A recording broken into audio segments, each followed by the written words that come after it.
এই দুধটা এনেছে দুপুর বেলায়, এখন রাত হয়ে গেছে কটা বলো তো?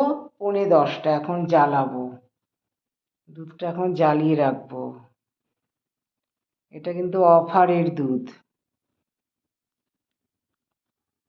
এই পাতিলের মধ্যে করে জ্বালাবো।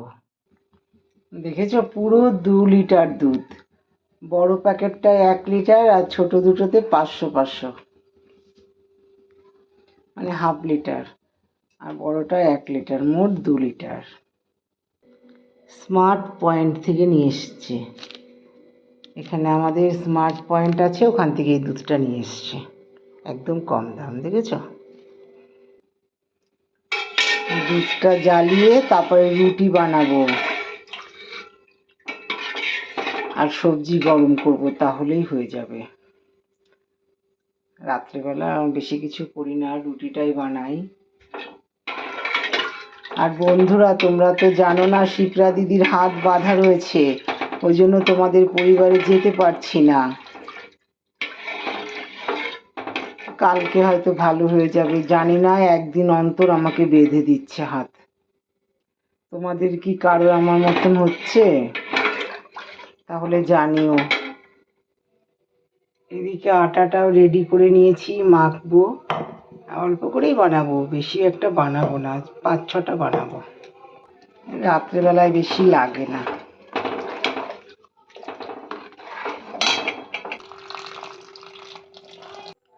আটাটা মাখা হয়ে গেছে, গুটি করে নিয়েছি, এবার বেলবো আর ভাজবো। এদিকে দেখো, দুধ জ্বালানোটাও হয়ে গেছে। অনেকটা দুধ তো, ওই জন্য বেশি সময় লাগছে। উতল এসে গেছে, তা একটু ভালো করে জাল দিচ্ছি, পড়ে যাচ্ছিল।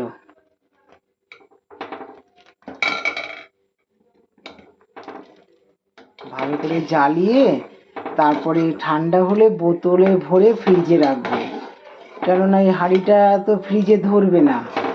আর আমার ফ্রিজে জিনিসপত্র এত রয়েছে, এই দুধ রাখার জায়গা নেই। ওই জন্য বড় একটা বোতলে ভরে রেখে দেবো ফ্রিজে, ঠান্ডা হলে। এই দুধ দিয়ে কি করব জানো তো? এই দুধ দিয়ে কি করব, শুধু চা, আমাদের চায়ের উপরে দুধ। আমরা পিঠে পায়েস তেমন একটা খাই না, চা খেলেই ফুরিয়ে যাবে। 4 দিন হয়ে যাবে।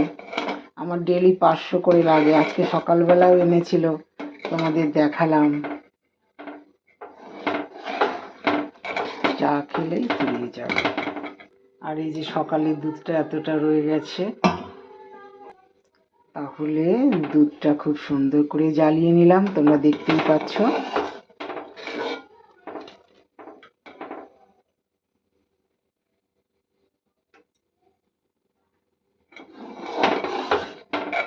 ভালো করে না জ্বালিয়ে রাখলে তো হবে না, ওই জন্য।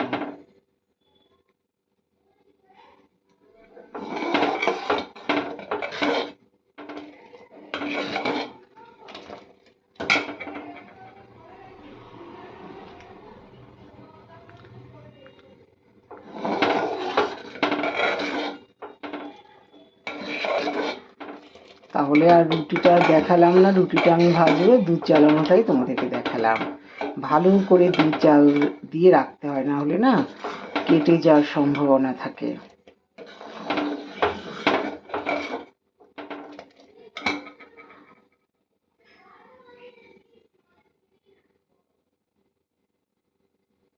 তাহলে এইটুকুই, বাইটাটা।